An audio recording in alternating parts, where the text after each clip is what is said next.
Hello everyone and welcome to Sukash kitchen. வணக்கம். இன்றைக்கி ஒரு புது கேஜெட் கிச்சனுக்கு வாங்கியிருக்கேன்னா அதை பற்றி தான் பேசுகிறேன். ஸோ இந்த gadget milk grinder, that is இந்த பருப்பு, அரிசி, கடலை மாவு, கடலை பருப்பு அரைச்சி மாவு எல்லாம் பண்ணுற ஒரு மிஷின். ஸோ இதுக்கு இந்த பேஸ் நம்ம யூஸ்வல் நம்மளோட மிக்சியில் போட்டுக்க முடியாது. இதுதான் அந்த கிரைண்டரோடு பார்ட். இதில் இந்த மாவு கலெக்ட் பண்ணுற ஒரு பேக் இருக்குது. அண்டு இந்த பேஸ் இதோடையே வர பேஸு. ஸோ இதில் தான் நம்ம இதை ஃபிட் பண்ணிக்கணும். அதுக்கப்புறம் இந்த மாதிரி ஒரு பீஸ் இருக்குது, அதை இது மேலே வைக்கணும். இதுக்கு 4 டைப் ஆஃப் சலடை கொடுத்துருக்கா. ஸோ இது ஃபைன் கிரைண்டிங், அரிசி மாவெல்லாம் பண்ணுறதுக்கு. இது இந்த உப்புமா குழக்கத்துக்கு ரவை இதெல்லாம் அரிசி ரவை எல்லாம் உடைக்கிறதுக்கு சரியாக இருக்குது. அண்டு இது கொஞ்சம் லார்ஜ் மெஷ். ஸோ கொஞ்சம் கோர்ஸ் கிரைண்டிங் வேணும்னா இதை யூஸ் பண்ணிக்கலாம். இப்போ நான் ஃபிட் பண்ணிக்கிறது ஒரு மீடியம் ஸ்கொயர்ஸ் இருக்குது. ஸோ இதில் இந்த பொடியெல்லாம் நல்லா வருது.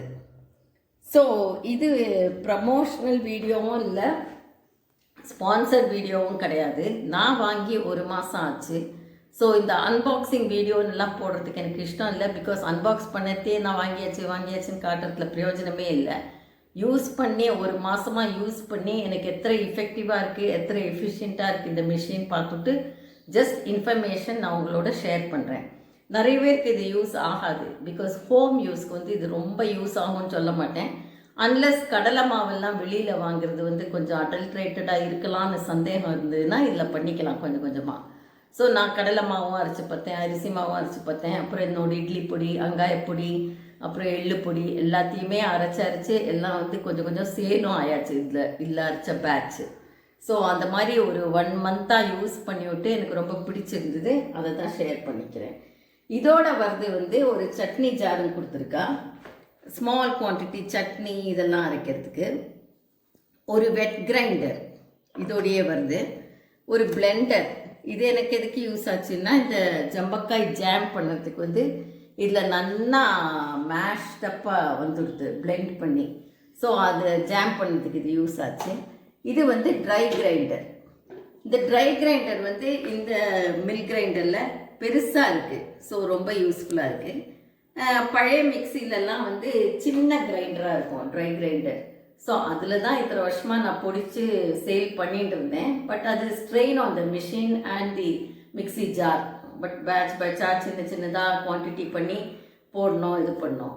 ஸோ இது ஒரு 6 மந்த்ஸாக நானும் நிறைய வீடியோஸ் எல்லாம் பார்த்து நானே கன்வின்ஸ் ஆகிட்டு வாங்கின மிஷின். இப்போ இதில் எப்படி அரைக்கிறதுன்னு பார்க்கலாம். ஸோ இந்த மெஷ்ஷை நான் ஃபிட் பண்ணியாச்சு. அண்டு இது ஒரு சின்ன கண்டெய்னர் மாதிரி. இதில் தான் விழும் பருப்பு. ஸோ அது கண்டெய்ன்டாக இதுக்குள்ளே விழறதுனால செதறி போகாதிக்கு இதில் அரைச்சி கலெக்ட் ஆகும். ஸோ இது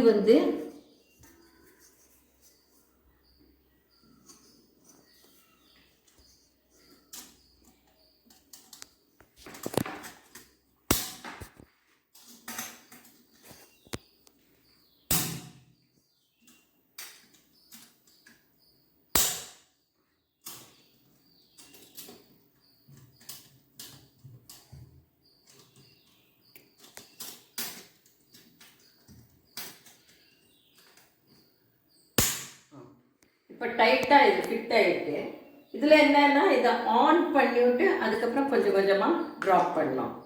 இதெல்லாம் வழிச்சு எடுக்கிறதுக்கு இந்த மாதிரி ஒரு ப்ரஷ் கொடுத்துருக்கா, ரொம்ப யூஸ்ஃபுல்லாக இருக்குது. ஸோ இப்போ ஆன் பண்ணுறேன்னா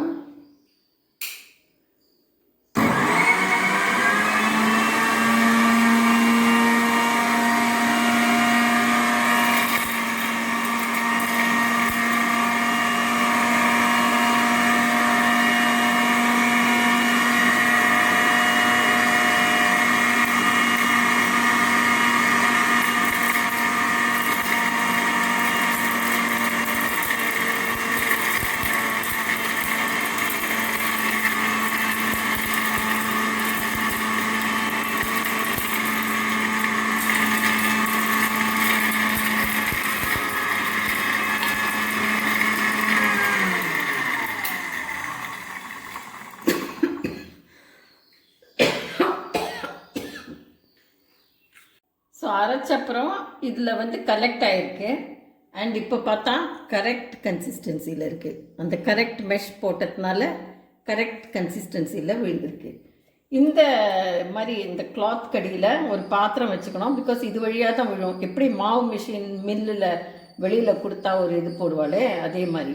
ஸோ இதில் வந்து விழுந்து கலெக்ட் ஆகிடும். இதை நீங்கள் மெதுவாக இந்த ப்ரஷ்ஷால் தள்ளி விட்டேன்னா இது வழியாக எல்லாம் விழுந்துடும்.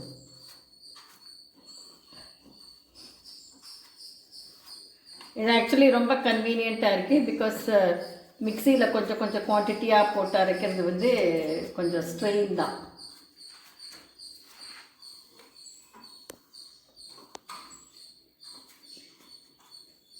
ஸோ இது பாருங்கள் நல்லா வந்திருக்குது. இந்த மாதிரி பாத்திரத்தில் கலெக்ட் ஆகிடும். ஸோ இந்த மிஷின் வந்து ரொம்ப யூஸ்ஃபுல்லாக இருக்குது. அண்டு எனக்கு ரொம்ப பிடிச்சது. அண்டு கொஞ்சம் ரிசர்ச் பண்ணி தான் நாங்கள் வாங்கினோம் இதை.